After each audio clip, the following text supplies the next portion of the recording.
निक होवेले कबो कबो गड़बड़ होवेले। निक ए मारे है कि तोहन लोगन बहुत निक से बैठल हुआ और लाइट जलती बा, हमरो चेहरा दिखाई देत बा, तोहरो चेहरा दिखाई देत बा।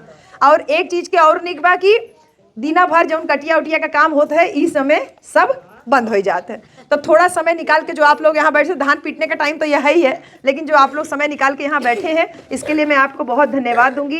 कुछ बातें करने आपसे आई हूँ, वो बात आपसे ज़रूर करूँगी कि देखा ये अम्बेडकर नगर जिला जो बना ये एक बहुत बड़े मिशन की देन है, और वो मिशन कोई एक दिन में तैयार नहीं हुआ। ये मिशन तैयार करने के लिए साहब कांशीराम अपनी सरकारी नौकरी से इस्तीफा दिए थे। बहन जी नौकरी तो हम भी कर रहे हैं, हिम्मत नहीं होती है नौकरी से इस्तीफा देने की, मन तो बहुत बार करता है इस्तीफा दे दे इस्तीफा दे दे, लेकिन आज हम नौकरी कर रहे हैं। साहब कांशीराम उस जमाने में नौकरी कर रहे थे जब इक्का दुक्का लोग नौकरी पाते थे, और कितना बड़ा साहस का काम था कि सरकारी नौकरी से साहब कांशीराम केवल इसलिए इस्तीफा दे देते हैं क्योंकि उनमें मन में यह भाव आ जाता है कि बाबा साहब के बच्चों के बगैर मैं इस देश का शासन चलने नहीं दूंगा। उनके मन में बाबा साहब की एक किताब पढ़ते हैं और उनके मन में भाव आता है कि बाबा साहब ने ये कहा कि सत्ता सारे दुखों की कुंजी है, अगर सत्ता हम हासिल कर लें, अगर हम लोग राजा बन जाएं तो हमारे दुखों की मुक्ति हो सकती है। और सत्ता प्राप्त करने के लिए अपने वोट के अधिकार को सही तरीके से प्रयोग करना आना चाहिए। मेरे प्यारे छोटे छोटे बच्चों, जो तुम लोग कह रहे थे ना चल गुंडों की छाती पे बटन दबेगी हाथी पे, ये बटन दबाना तुम लोग 18 साल के हो जाओगे तब तुम ये बटन दबाने के लायक होगे। वही जो 18 साल में जो तुम बटन दबाओगे वो 18 साल में बटन दबा के क्या करिश्मा कर पाओगे बच्चों, ये बताने के लिए हम आपके बीच में आए हैं। वो करिश्मा साहब कांशीराम का था कि उन्होंने गांव-गांव घूम करके एक एक व्यक्ति को समझाया। आज तो इंटरनेट पे कितना सारा सुविधा उपलब्ध है, बैठ के कटहरी विधानसभा से लेकर के आप पूरे देश की किसी विधानसभा में किसको कितना वोट मिला आप यहाँ बैठ करके देख सकते हैं। लेकिन साहब ने कितना कठिन परिश्रम किया होगा जब वो गांव-गांव घूमे होंगे, जातिवार कितना उन्होंने आंकड़ा इकट्ठा किया होगा, कितना मेहनत किया होगा।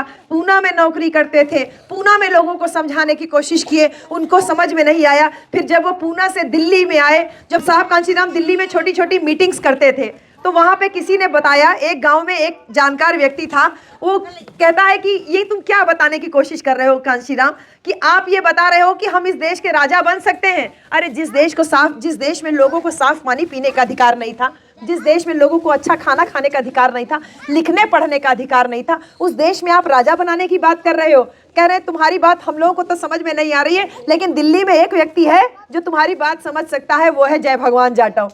तो साहब कांशीराम ने कहा कि भैया मुझे उनका कुछ नंबर या पता दे दो।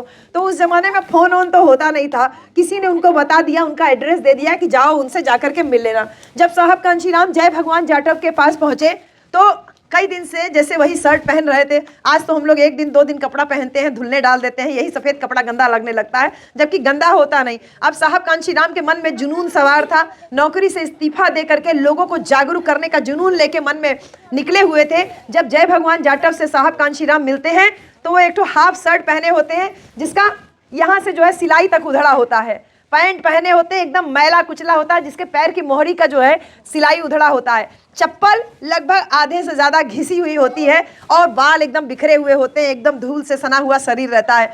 जय भगवान जाटव जी के पास साहब कांशीराम पहुँचते हैं और कहते हैं कि मुझे आपका पता फलाने फलाने गाँव में एक व्यक्ति ने दिया। बोले क्यों दिया? बोले मैं इस देश में जो अनुसूचित जाति है, जो पिछड़ा समाज है, इस देश के लोगों को मैं, इस देश के जो मेजॉरिटी लोग हैं, जो बहुजन लोग हैं, इनको मैं शासक बनाना चाहता हूँ। तो वो जय भगवान जाटव साहब कांशीराम को ऊपर से नीचे तक देखते हैं और ये देखते हैं कि ये गंदा संदा कपड़ा पहना हुआ व्यक्ति राजा बनने के ख्वाब देख रहा है, तो उनका मनोबल नहीं नीचा करते हैं। कहते हैं हाँ, तो कहने लगे कि मुझे आपके माध्यम से, मुझे आपका नंबर जिन्होंने दिया, आपका पता जिन्होंने दिया, उन्होंने कहा आप मेरी मदद कर सकते हैं, तो आप मेरी क्या मदद कर सकते हैं? तो बोले कि खाना कितने दिन से नहीं खाए हो? कह रहे 2 टाइम से नहीं खाए। कहे पहले बैठो खाना खाओ। साहब कांशीराम खाना खाते हैं और उसके बाद कहते हैं कि क्या व्यवस्था करनी है? बोले मेरे लिए रहने की और मुझे कुछ गांव बताइए जहां मैं जा करके अपनी बात कह सकता हूं। तो कुछ बातें जो जय भगवान जाटव और मान्यवर कांशीराम साहब के बीच में होती है, उस बातचीत से जय भगवान जी ये समझते हैं कि ये बहुत लंबी सोच वाला व्यक्ति है, ये रुकने वाला नहीं है। वो करोल बाग में एक कमरा अपना जो है उनको दे देते हैं और वहाँ पे एक स्टूल और एक मेज का जो है प्रबंध हो जाता है और साहब कांशीराम से कहते हैं कि आप इसमें रह सकते हैं, यहाँ से अपना काम कर सकते हैं। साहब कांशीराम को रुकने की जगह मिल गई, उन्होंने उनको कुछ पैसे भी दिए कि जाके 1-2 सेट अपने लिए कपड़ा भी ले लो। साहब कांशीराम वहाँ से रोजाना गाजियाबाद के लिए ट्रेन पकड़ते थे, गाजियाबाद में लोगों को जागरूक करते थे और शाम को उस कमरे में आते थे। उस कमरे में साहब के पास सोने के लिए बिस्तर नहीं था, तो वही स्टूल और मेज का साहब जोड़ करके उसी पे सोते थे। एक हफ्ते बाद जय भगवान जाटव बस ऐसे साहब कांशीराम से जब मिलने के लिए पहुंचे तो देखे वो स्टूल और मेज जोड़ के उसी पे लेटे हुए थे। तब उन्हें अपनी गलती का एहसास होता है कि अरे मैंने तो तुमको सोने के लिए कोई बिस्तर ही नहीं दिया।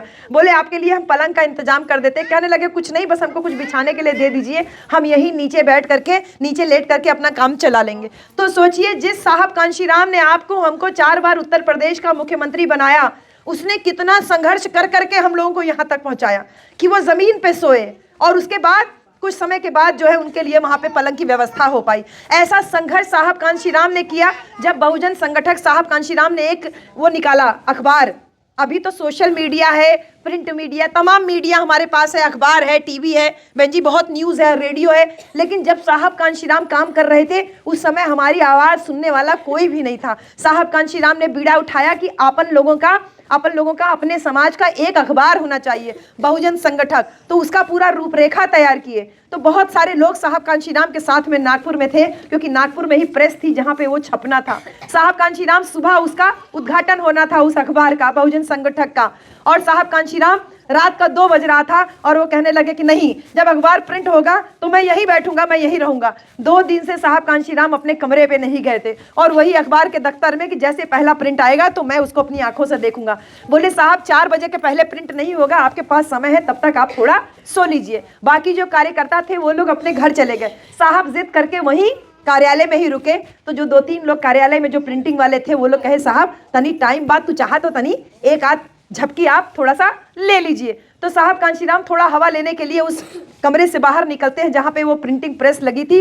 तो बाहर ऐसे वो जमा हुआ था, जैसे वो होता है ना गिट्टी, रोड बनाने वाला जो गिट्टी होता है ना बहन जी, वो ऐसे जमा हुआ था, सड़क पे किनारे पड़ा हुआ था। साहब कांशीराम उसी गिट्टी पे बैठते हैं और थोड़ी देर में उनकी आंख लग जाती है, वहीं लेटे लेटे सो जाते हैं। गिट्टी के ऊपर साहब कांशीराम को नींद आ जाती है, इतना थके हुए होते हैं। आज हमारे घर में अगर चद्दर मैली हो जाए तो लड़के लड़कियां घर में अम्मा बापू से झगड़ा कर लेते हैं कि तय चद्दर नहीं धो सकी थे, हैं चद्दर नहीं साफ कर सकती हो तुम, बिस्तर नहीं साफ कर सकती हो। साहब कांशीराम इस समाज को जगाने के लिए गिट्टी के ऊपर भी सोए और जब वो सो गए, सुबह तक वो सोते रह गए क्योंकि 3 घंटा नींद लग गई साहब को। और जब वो कार्यकर्ता लोग जो गए थे उन लोगों को सुबह 4 बजे आने का समय मिला था, वो लोग 5 साढ़े 5 बजे जब आए तो देखे साहब कांशीराम वहीं लेटे हुए थे। हवा के झोंकों से साहब के बाल ऐसे ऐसे उड़ रहे थे, साहब का कपड़ा हल्का हल्का उड़ रहा था, हल्की सी ठंड थी तो साहब ऐसे सिकुड़ के ऐसे लेटे हुए थे।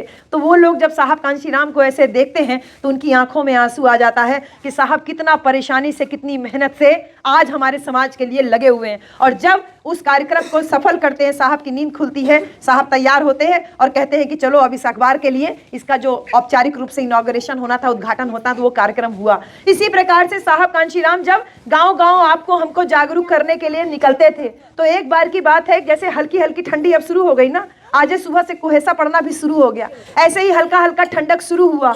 कुछ मीटिंग होती थी तो शाम के टाइम जब सब जाने लगे तो एक औरत कहने लगी साहेब ठंडी शुरू हो गई है, आपो अपने खातिर कुछ साल स्वेटर कुछ ले ला, काहे कि ठंडी जोर के पड़े वाला है अब की बार। साहब कांशीराम कहते हैं हाँ हाँ ठीक है ले लेंगे। साहब तो चले जाते हैं, साहब की जेब में केवल 5 रुपया होता है। साहब चुपचाप चले आ रहे थे, अचानक से 2-4 दुकान सामने दिखती है, उसमें एक साल स्वेटर की दुकान होती है, कोट की दुकान होती है। साहब दुकान देख करके ऐसे ही अनमने मन से, क्योंकि पैसा तो था नहीं, तो बस ऐसी दुकान में देखते देखते चले जाते हैं अंदर। अंदर दुकानदार देखता है कि कोई गोरा चिट्टा लंबा सा व्यक्ति आया है। साहब देखने में बहुत सुंदर थे, आप और हम क्या होंगे साहब कांशीराम की पर्सनालिटी के आगे, लंबे से थे, गोरे गोरे से बिल्कुल। तो दुकानदार सोचता है कोई बड़ा आदमी आया है। दुकानदार अच्छा अच्छा कोट दिखाने लगता है, पूछता है साहब क्या दिखाएं, ये कोट दिखाएं, ये कोट दिखाएं। तो साहब देखते हैं, कहने लगे कि नहीं बस ऐसे ही देख रहा था। बोले अरे साहब कुछ ले लीजिए, बहुत सस्ता है कोट। साहब को पहनाता है, कहता है कि साहब ये आपको एकदम फिटिंग है, ये ले लीजिए आप। साहब कहते हैं कि नहीं मेरे पास इतना पैसे नहीं, उतार के कोट रख देते हैं। वो कह रहे अरे साहब कितना पैसा है आपके पास? कहने लगे अरे नहीं कितने का कोट है? कहने लगे 2500 रुपया का कोट है। तो कहे साहब मेरे पास तो पैसे नहीं है, तुम रहने दो। वो कहा अरे साहब 150 रुपया कम दे दिया। साहब कहते नहीं नहीं मेरे पास पैसे नहीं, बस मैं ऐसे ही तुम्हारी दुकान चलाया। वो कहे अरे साहब 200 रुपया और कम कह दे, तनी 2000 रुपया का लेला कोट, कौन बड़ी बात बा। साहब कह रहे अरे मेरे पास पैसे नहीं है। दुकानदार कहता अरे कितना पैसा है जो आप बार बार कह रहे हैं पैसा नहीं पैसा नहीं। साहब कह रहे अरे मेरे भाई मेरे पास केवल 5 रुपया है। दुकानदार बिगड़ जाता है साहब के ऊपर, कहता जब औकात नहीं थी, हैसियत नहीं थी, तो दुकान के अंदर घुसा क्यों, चल निकल जा बाहर। साहब चुपचाप दुकान से बाहर आ जाते हैं और बाहर निकल के दुकानदार से पूछते हैं कि भैया, वो गुस्साने लगता है, बेवजह से भिखारी जैसे लोग चले आते हैं 5 रुपया लेकर के कोट की दुकान में घुसे आए हैं। साहब दुकान से निकल तो जाते हैं, लेकिन उस दुकानदार से कहते हैं बाबू मैं चला तो जा रहा हूँ, लेकिन मुझे जरा ये तो बता दो कि 5 रुपये में मुझे कुछ कपड़ा मिल सकता है, ठंडी हो रही है कुछ पहनने के लिए। कहता है 5 रुपया में कोट खरीदने चले हो तो चले जाओ मुर्दा घाट पे तुमको कपड़ा मिल जाएगा। वो दुकान तो झुंझलाहट में गुस्से में बोलता है, लेकिन साहब कांशीराम सही मायने में मुर्दा घाट चले जाते हैं। नज़दीक एक मुर्दा घाट होता है, वहाँ चले जाते हैं और जैसे मुर्दा लोगों का कपड़ा तहिया के रखा होता है, वैसे ही मुर्दा लोगों का कपड़ा रखा होता है। उसी में से एक ठो कोट जैसा कपड़ा होता है। साहब कांशीराम उसको उठा के जब पहनने लगते हैं तो मुर्दा घाट वाला दुकानदार देखता है कि इतना सुंदर लंबा चौड़ा गोरा चिट्टा आदमी वो मुर्दा घाट में क्या कर रहा है। वो कह रहा है अरे साहब ये आपके लिए नहीं है, ये मुर्दा लोगों का कपड़ा, ये गरीब गरीब लोग जो आते हैं वो लोग ले जाते हैं। साहब कहते हैं मैंने इसको पहन लिया है, ये मुझे फिटिंग भी हो रहा है, बताओ इसका कितना पैसा दे दूं। दुकानदार बोलत है कुछ दे दो भैया। कहने लगे अरे नहीं बताओ कितना पैसा दे दे, बताओ मेरे पास तो ज़्यादा पैसे है नहीं। वो कह रहा अरे साहब 5 रुपया दे दिया, कहा एक कोट के जो है कि मुर्दा के कोट के कितना रुपया। और साहब जेब में से 5 रुपया निकाल करके दे देते हैं। एक 5 रुपया का मुर्दा घाट से मुर्दा आदमी का कपड़ा पहनने वाले ने आपको हमको आज suit boot coat pant tie पहनने का अधिकार दिला दिया। आज हम लोग कलफ लगा हुआ कपड़ा पहनते हैं, नेता बन के बड़े बड़े घूमते हैं। ये देन है साहब कांशीराम के उस 5 रुपए के मुर्दा घाट के कोट पहनने की वजह से। साहब ने इतना त्याग परिश्रम तपस्या नहीं किया होता तो आज हमारी कोई हैसियत औकात नहीं होती। हमें बहुत अच्छे से याद है, हमारे पापा लोग बताते हैं, दादी लोग बताती हैं कि वोट डालने के नहीं जाने को मिलता था। कहा जाता था का कर बजाए के तोहार वोट पड़ गया, का कर बुझाए के तोहार वोट पड़ गया। वोटवे नहीं डाले जाने देते थे हम लोगों को। ये तो साहब की देन है कि गांव गांव घूमे, कितनी रातें बगैर सोए बगैर खाए जागे हुए बिताई साहब ने, और नारा दिए साहब जिसकी जितनी संख्या भारी उसकी उतनी हिस्सेदारी। एक जलजला आ गया समाज में, एक नई स्फूर्ति, एक नई ऊर्जा आई कि जिसकी संख्या भारी उसकी उतनी हिस्सेदारी, जिसकी ज्यादा संख्या है उसको हिस्सा ज्यादा मिलना चाहिए। फिर ना अगला नारा साहब कांशीराम दिए, वोट हमारा राज तुम्हारा नहीं चलेगा नहीं चलेगा। साहब ने कहा जब संख्या हमारी ज्यादा वोट हमारा ज्यादा तो राजा तुम्हारा क्यों होना चाहिए, राजा भी हमारा होना चाहिए। समाज ने एकजुटता दिखाई, एकता दिखाई, साहब के ऊपर भरोसा किया। लोगों ने कहा साहब सब कुछ बात तो है लेकिन वोटवा कहाँ करी, तू इतना समाज में जागरूकता फैलौला, वोट के कीमत समझौला। साहब कहते थे वोट को किसी कीमत पे बेचना नहीं, अपनी बेटी की इज्जत के बराबर समझना। जनता को समझ में आया क्योंकि वोट खरीदे जाने का भय हर समय रहता था। हर समय काल परिस्थिति में वोट खरीदार और वोट बेचने वाले लोग रहते थे। इसलिए साहब ने तिनका तिनका जोड़ के जो ये बहुजन समाज बनाया, बोला SC ST OBC और माइनॉरिटी, अनुसूचित जाति यानी हम लोगों की बिरादरी, पिछड़ा जाति यानी अहिर लोहार कहार सुनार मौर्या कुर्मी, ई कुल मिलके पिछड़ा जाति, और साथ ही साथ मुसलमान जाति, हम लोग मिल करके बहुजन समाज है। बहु माने होता है ज्यादा, जन माने होता है लोग, संख्या जिसकी ज्यादा हो उसको बहुजन बोलते हैं। लोगों ने कहा साहब वोट के कीमत तो समझा देला कि वोटवा के कौनो कीमत पे हमन के बेचे के ना है, लेकिन ये बतावा कि वोटवा के पे मारी, कहे कि आपन तो कौनो पार्टी नहीं रहा। संगठन था बाम सेफ बनाया साहब कांशीराम ने, जो पढ़े लिखे कर्मचारियों का संगठन था। साहब कांशीराम ने DS4 संगठन बनाया। सरकारी कर्मचारी कहने लगे साहब हमारे ऊपर कोई परेशानी आती है, अगर हम धरना प्रदर्शन जुलूस में शामिल होते हैं तो हमको मेमो मिल जाता है, हमको नोटिस मिल जाता है। तो साहब ने कहा तुम्हारे लिए संघर्ष करने के लिए मैं एक DS4 नाम का संगठन बनाता हूं कि तुम्हारी मांगों को लेके गांव देहात के लोग लाठी डंडा लेकर के सड़कों पे प्रदर्शन करेंगे और सरकार के ऊपर दबाव डालेंगे। नाम रखा DS4, दलित शोषित समाज संघर्ष समिति। साहब कांशीराम ने DS4 बनाया जिससे कि समाज में संघर्ष की भावना पैदा हो। साहब कांशीराम ने बामसेफ बनाया कि सरकारी कर्मचारियों के मन में यह भाव पैदा हो कि तुमको नौकरी केवल अपना घर बनाने के लिए नहीं मिली है, तुमको नौकरी केवल अपने बच्चे और अपना परिवार पालने के लिए नहीं मिली है, तुमको नौकरी बाबा साहब डॉक्टर अंबेडकर की वजह से मिली है। इसलिए अपनी नौकरी में से समय भी निकालो, अपना पैसा भी निकालो और अपना टैलेंट भी निकालो, जिसको कहते हैं टाइम, टैलेंट एंड ट्रेजर। यानी ट्रेजर माने पैसा, टैलेंट माने जो पढ़े लिखे हो तो गांव में जाके लोगों को समझाओ। और टाइम मतलब कहते हैं कि संडे का दिन है तो एक दिन मिला ला, कहीं टीवी देखी, कहीं मोबाइल देखी, कहीं घूमने जाई। साहब ने कहा ये समय तुम अपने समाज में दो। तो 3 बामसेफ के लिए ये 3 सेट किया। और सोचिए बहन जी और भाई लोग, हर सीढ़ी पे साहब कांशीराम तैयार किए।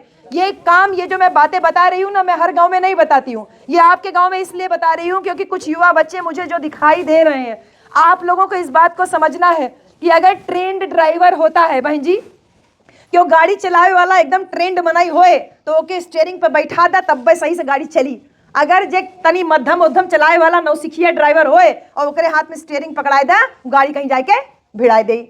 साहब कांशीराम पहले ट्रेनिंग दिए, पूरे समाज को ट्रेंड किए, बहुजन वॉलंटियर फोर्स बनाए कि जब भी हम लोगों की मीटिंग होगी तो हमें बाहर के पुलिस प्रशासन की जरूरत नहीं, हमारे अपने सिपाही तैयार रहेंगे। और इसीलिए वो हैट लगा करके, सफ़ेद शर्ट, नीला पैंट और यहाँ पे बीबीएफ का बैच लगा करके हर जगह आप मीटिंग्स में देखते हैं। फिर साहब कांशीराम ने वोट देने के लिए बहुजन समाज पार्टी बनाई 1984 में। और बहन कुमारी मायावती जी जो लगातार साहब कांशीराम के साथ में 21-22 साल की उम्र में बहन जी ने अपना घर छोड़ दिया।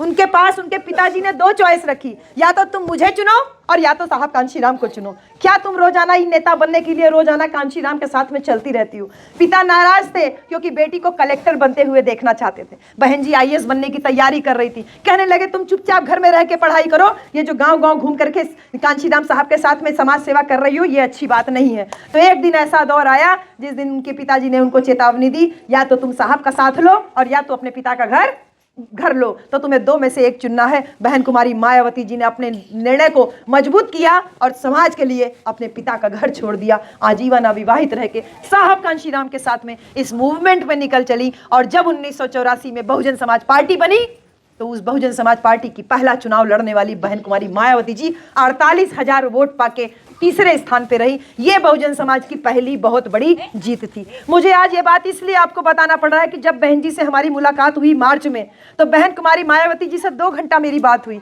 आधी मीटिंग में मेरी आंखों से केवल आंसू ही निकलते रहे जब बहन जी ने ये कहा कि मैं पहला चुनाव जो हारी, केवल मेरे पास 2 गाड़ी और होती तो मैं वो चुनाव जीत जाती। बहन जी ने कहा हमारे पास 2 गाड़ी थी, एक साहब कांशीराम के पास में थी और एक गाड़ी मेरे पास थी। बस 2 गाड़ी हमारे पास प्रचार की और होती तो मैं पहला चुनाव हारती नहीं, जीत जाती। आंखों से आंसू इसलिए आया कि आज आपके गांव में आने के लिए हम 4 गाड़ी लेकर के आए। हम लोगों के अपने गांव में, हर गांव में 2-2, 3-3 गाड़ियां हैं। मोटरसाइकिलों की तो भरमार ही है। साइकिल तो अब कुछ ही घरों में दिखती है, नहीं तो ज्यादातर घरों में केवल मोटरसाइकिलें ही दिखती हैं।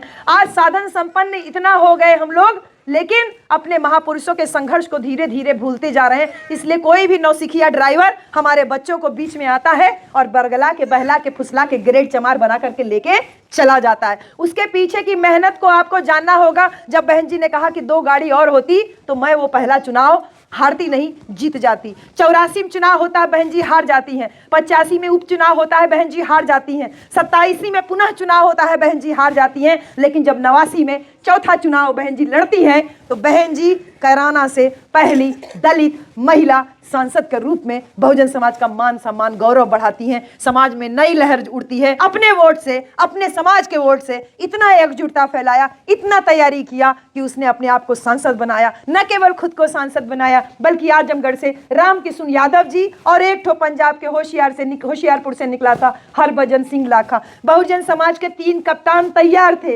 एक पंजाबी तैयार था, एक पिछड़ी जाति का तैयार था और एक बहन कुमारी मायावती तैयार थी। 3 सांसद लेकर के साहब कांशीराम के साथ में ये मिशन मूवमेंट की फिर से शुरुआत हुई। लगातार आगे बढ़ते रहे और मात्र 8 साल के अंदर ही बहन कुमारी मायावती जी मात्र 38 साल की उम्र में उत्तर प्रदेश की सबसे यंगेस्ट, सबसे कम उम्र की पहली दलित मुख्यमंत्री बनती हैं। ये सफर आपके गांव में ये बता रहा है, ये सफर आपके गांव में ये बता रहा है कि आज हम ये ब्रांडेड जूता पहन करके, ये सफेद कपड़ा जो पहन करके आए हैं ना, इसके पीछे मेरी बहन जी ने अपनी जाने कितनी एड़ियां फटी हुई गांव में बिना चप्पलों के निकाली होंगी। ये कपड़े बता रहे हैं कि साहब कांशीराम जाने कितने दिन बगैर धुले हुए, सलाई उधड़ी हुई, फटे हुए कपड़े पहन करके गांव में मिशन मूवमेंट की चलाई होगी। ये जो माइक दिख रहा है ना, ये इस बात का गवाह है कि साहब कांशीराम जाने कितने दिन बगैर माइक के, बगैर लाइट के, लोगों के बीच में लैंप की रोशनी में साहब लोगों को समझाते हुए फिरे होंगे। इसलिए मेरा आप सभी साथियों से यही अनुरोध है, वो बहन कुमारी मायावती जी जो इतनी मजबूत नेता पहली बार मुख्यमंत्री बनी, वो दौर बाबरी मस्जिद का चल रहा था, मुलायम सिंह यादव जी ने उस समय कार सेवकों के ऊपर गोलियां चलवाई, और वही दौर था जब मुलायम सिंह यादव को मुसलमान लोग अपना मसीहा मानने लगे, जो एक तरफा मुसलमान वोट को वो लेके गए। बहन जी ने, वो सरकार गिरी, बहन जी पहली बार मुख्यमंत्री बनती हैं भाजपा के सपोर्ट से। भाजपा सोची कि बहन जी मुख्यमंत्री बनी है, इनके अंदर इच्छा होगी, लालच होगा, तो हम लोग मनमाना तरीके से इनको चला लेंगे, और उन्होंने कार सेवकों की आगे टोली बढ़वाई। बहन कुमारी मायावती जी चट्टान की तरह खड़ी रही। 6 महीने के प्रशासन में सारा पुलिस प्रशासन चुस्त दुरुस्त कर दिया। बोला एक भी कार सेवक को मैं अयोध्या के अंदर घुसने नहीं दूंगी, क्योंकि आदेश था सुप्रीम कोर्ट का कि कोई उसके आसपास ना घुसे। मैं अपने शासन काल में कोई दंगा फसाद होने नहीं दूंगी। बीजेपी को लगा ये क्या हो रहा है, हम लोगों ने तो सोचा था बहन जी के ऊपर हावी हो जाएंगे, ये तो मायावती उल्टा हमारे ऊपर हावी हो रही है। और बहन जी ने कहा मैं शासन प्रशासन के साथ कोई समझौता नहीं कर सकती, एक भी व्यक्ति की जान जाए ये मैं बर्दाश्त नहीं कर सकती, मैं अपना समर्थन वापस ले रही हूं, मैं सरकार गिरा रही हूं, तुमसे जो बन पड़ता है वो करो। बहन जी 6 महीना सरकार चला के गिरा देती हैं, लेकिन मन में लालच नहीं रखती, चाहती तो समझौता करके 5 साल सरकार चलाती। दोबारा सरकार बहन जी बनाती हैं, दोबारा भी बगैर दबाव के बहन जी समर्थन वापस ले लेती हैं। तीसरी बार सरकार बनाती हैं, और चौथी बार जब पूरी बहुमत से इस बहुजन समाज की सरकार बनती है, तो इतना बड़ा लहर आता है, नारा चलने लगता है, यूपी हुई हमारी है, अब दिल्ली की बारी है। ये एक सिलसिला था जिसने यहाँ से ले करके चलते हुए एक एक सीढ़ी चढ़ते हुए तब जा करके वहां तक पहुंची बहन जी।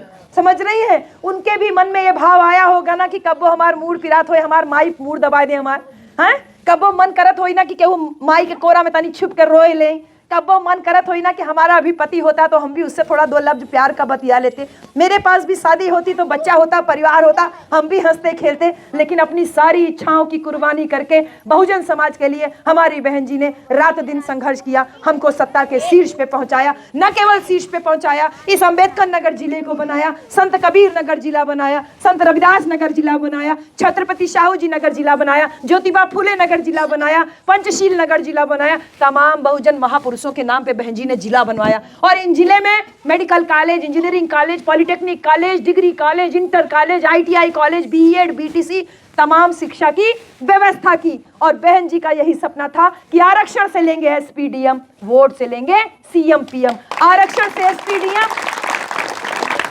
से SPDM लेने के लिए बहन जी ने फ्री में शिक्षा की व्यवस्था कराई, और इसी अम्बेडकर नगर जिले को सौंप दिया कुछ लोगों के हाथ में कि मैंने अम्बेडकर नगर जिला बनाया, ए पाँव में घुंघरू बांध करके नचनिया का काम करने वाले तोड़ दो अपने पाँव के घुंघरू, आओ मैं तुमको विधायक, नेता, मंत्री, सांसद बनाती हूँ। मछली मारने वाले को बोला तू मछली मारना बंद कर, आजा मैं तुझको नेता, मंत्री, विधायक, सांसद बनाती हूँ। अरे झोला में रख करके गुटखा बेचने वाले, झोला में रख करके मिर्चा बेचने वाले, और साइकिल पे मूस और खटमल मारने की दवा बेचने वाले तक को बहन जी ने कहा कि तुम ये सब काम छोड़ो, आओ मैं तुमको नेता, मंत्री, विधायक, सांसद बनाती हूं। और इस अम्बेडकर नगर जिले में इन लोगों को जमीन से उठा करके नेता, मंत्री, विधायक, सांसद बहन जी ने बनाया, और जिम्मेदारी दी कि मैंने जिला बनाया, तुम लोगों को मंत्री बनाया, स्वास्थ्य मंत्री बनाया, शिक्षा मंत्री बनाया, अब तुम लोग जाके समाज की सेवा करो, लोगों में नया नेता तैयार करो, नई नई पौध तैयार करो, नए लोगों को तैयार करो, युवा बच्चों को तैयार करो, अच्छे से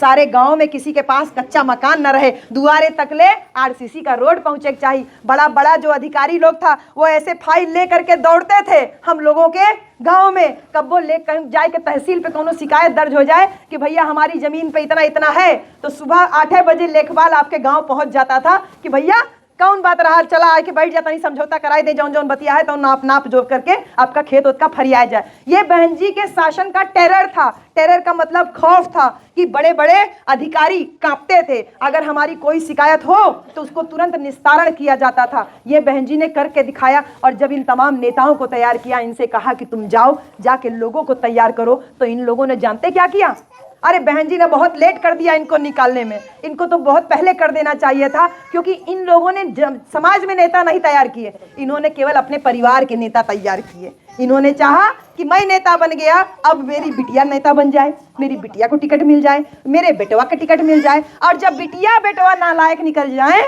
तो मेरी बूढ़ी पत्नी जो डोल भी नहीं पाती है उसको टिकट मिल जाए। ये बहन जी के पीठ में छुरा घोंपे। बहन जी ने मना किया कि तुम केवल अपने परिवार को बढ़ा रहे हो, तुम क्यों नहीं समाज में नया नेता तैयार करते और बिरादरी का तैयार करते। तो ये लोग बहन जी का साथ छोड़ करके जाके दूसरी पार्टियों की झोली में जाकर के बैठ गए। तो ऐसे गद्दार लोग जो बहन कुमारी मायावती जी के संघर्षों को भुला दिए, जो बहन जी के साथ धोखाधड़ी कर दिए, जो समाज के नहीं हुए, वो आज आपसे किस मुंह से आपके दरवाजे आते हैं वोट मांगने के लिए। इसलिए मेरा आप लोगों से यही अनुरोध है कि बहन कुमारी मायावती जी का संघर्ष, मान्यवर कांशीराम साहब का त्याग और इन नेताओं की गद्दारी को, जो कि बहन जी थी तो हमारा भरोसा जिंदा था। बहन जी ने इतने सारे शिक्षण संस्थान खुलवाए, स्कूल कॉलेज खुलवाए बहन जी, 0 फीस पे एडमिशन होता रहा, वजीफा मिलत रहा 100 अलग।